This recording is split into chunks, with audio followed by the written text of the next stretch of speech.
वचस्तेन मोहोऽयं विगतो मम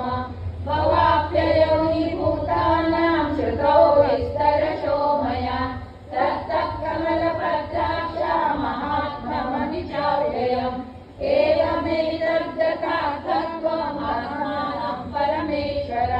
द्रष्टुमिच्छामि ते रूपम् ऐश्वरं पुरुषोत्तम मन्यसे यदि तच्छक्यं मया द्रष्टुमिति प्रभो योगेश्वर ततो मे त्वं दर्शयात्मानमव्ययम् श्रीभगवानुवाच पश्य मे पार्थरूपाणि शतशोत्तरसहस्रशः नानाविधानि दिव्यानि नानावर्णाकृतीनि च पश्यादित्यान् वसूरुद्रान् अश्विनौ मरुतस्तथा बहून्यदृश्यपूर्वाणि पश्याश्चर्याणि भारत इहैकस्थं जगत्कस्थं पश्याद्य सचराचरम् मम देहे गुडाकेश यच्चान्न द्रष्टुमिच्छसि न तु मां शक्यसे द्रष्टुमनेनैव स चक्षुषा दिव्यं ददामि ते चक्षु पश्य मे योगमैश्वरम् सञ्जय उवाच एवमुक्त्वा ततो राजन् महायोगेश्वरो हरिः दर्शयामास पार्थाय परमं रूपमैश्वरम् अनेकवक्त्रनयनम् अनेकाद्भुतदर्शनम् अनेकदिव्याभरणम् दिव्यानेकोद्यतायुधम् दिव्यमाल्याम्बरधरम् दिव्यगन्धानुलेपनम् सर्वाश्चर्यमयम् देवम् अनन्तम् विश्वतोमुखम् दिवि सूर्यसहस्रस्य भवेद्युगपदुत्थिता यदि भासदृशी साक्षात् भासस्तस्य महात्मनः तत्रैकस्थं जगत्कस्थं प्रविभक्तमनेकधा अपश्यद्देव देवस्य शरीरे पाण्डवस्तदा ततः स विस्मयाविष्टो हृष्टरोमा धनञ्जयः प्रणम्य शिरसा देवं कृताञ्जलिरभाषत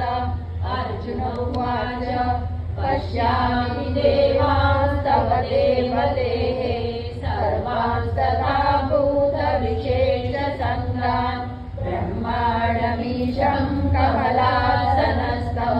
ऋषींश्च सर्वानुरगांश्च दिव्यान् अनेकबाहूतरवक्त्रनेत्रं पश्यामि त्वां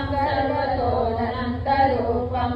नान्तन्न मध्यं न पुनस्तवादिं पश्यामि विश्वेश्वर विश्वरूप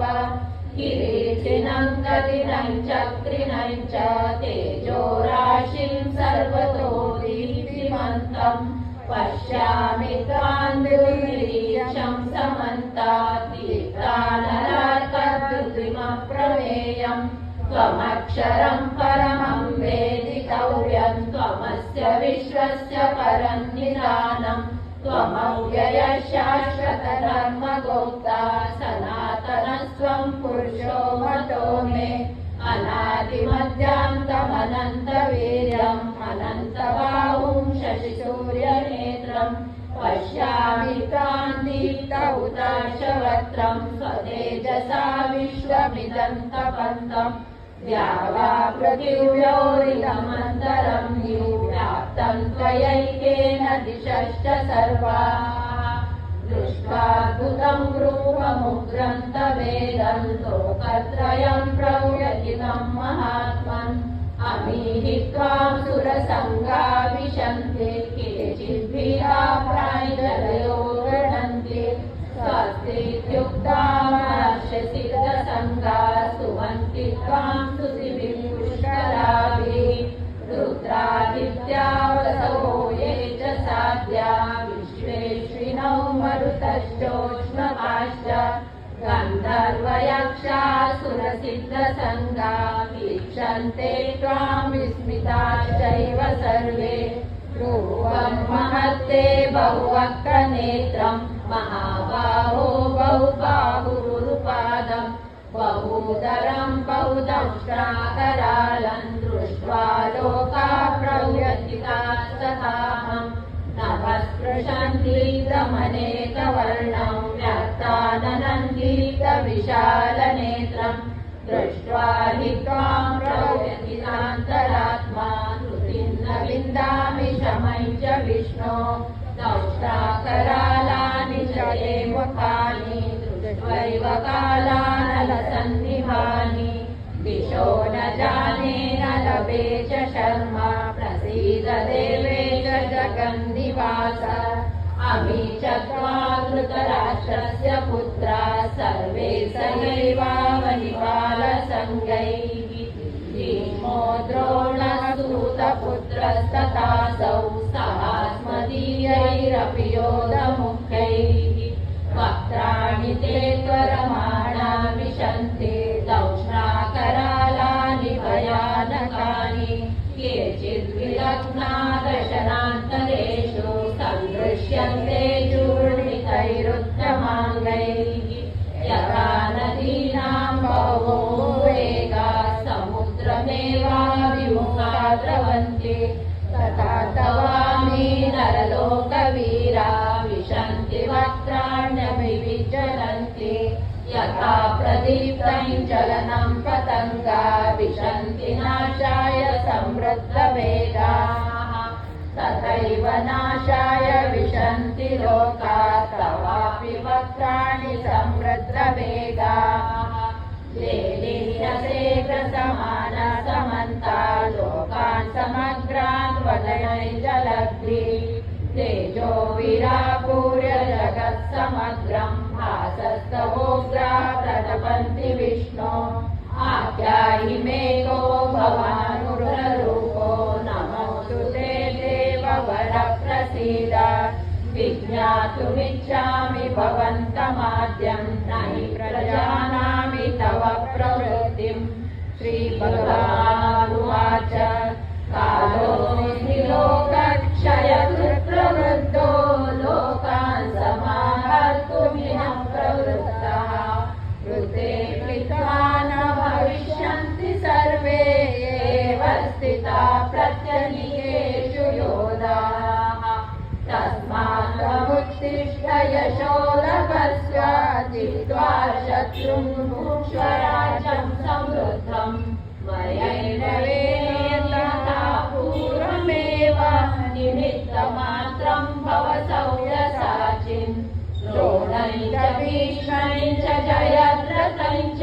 कर्णं तथान्यानपि योधवीरान् मया हतं स्वं जन्मोऽधिष्ठा युद्धस्यजेतासि रणे सपत्नान् सञ्जय उवाच एतत् श्रुत्वा वचनं केशवस्य कृताञ्जलिरवेपमानः किरीटी नमस्कृत्वा भूय एवाह कृष्णं सगद्गदं भीतभीतः प्रणम्य अर्जुन उवाच स्थाने ऋषिकेश तव प्रकीर्त्या जगत्प्रहृष्यत्यनुरज्यते च रक्षांसि भीतानि दिशो द्रवन्ति सर्वे नमस्यन्ति च सिद्धसङ्गाः कस्माच्च तेन वेदन्मात्मन् गरीयसे ब्रह्मणो व्याधिकर्ते अनन्तदेवेश जगन्निवासा त्वमक्षरं सदसत्तरपरं यत् त्वमादिदेवा पुरुषः पुराण त्वमस्य विश्वस्य परं निधानं वेत्तासि वेद्यं च परं च धाम त्वया ततं विश्वमनन्तरूप वायुर्यमोऽग्निर्वरुणः शशाङ्क प्रजापतिस्त्वं प्रपितामहश्च नमो नमस्ते सहस्रकृत्वा पुनश्च भूयोऽपि नमो नमस्ते नमः पुरस्तादथ पृष्ठतस्ते नमोऽस्तु ते सर्वत एव सर्व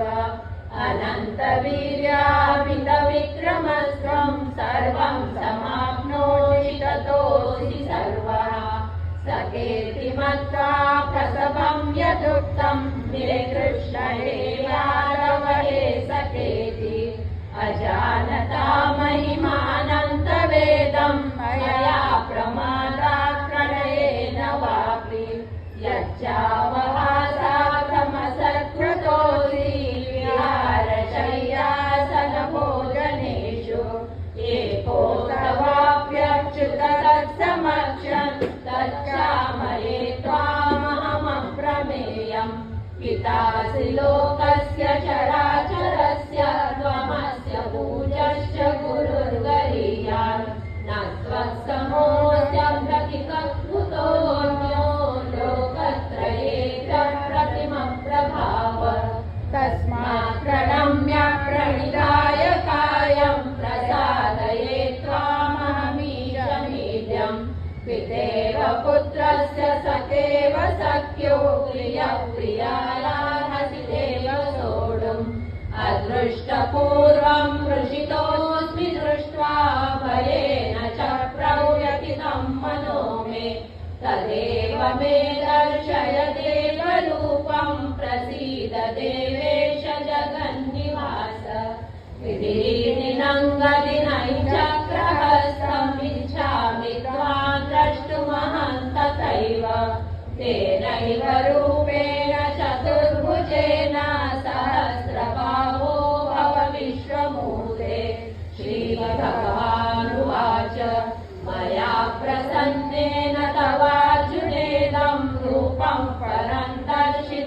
दर्शितमात्मयोगात् तेजोमयं विश्वमनन्तमाद्यं यन्मे त्वदन्येन न दृष्टपूर्वम्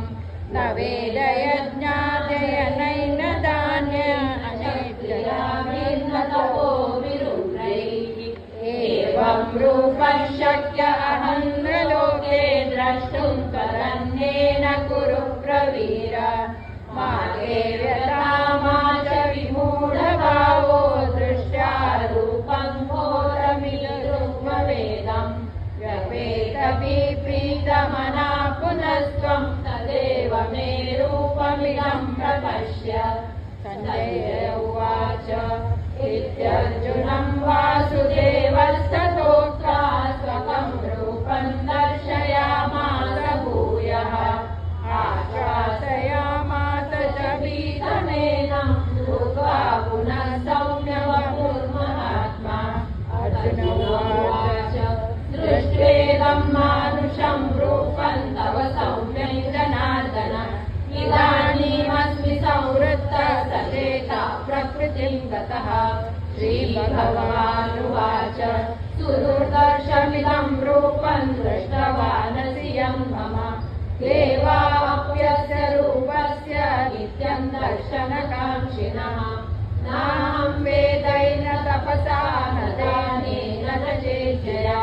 शक्य एवं विदो द्रष्टुं दृष्टवानसि मां यथा भक्त्या त्वनन्यया शक्य अहमेवं विदोऽर्जुन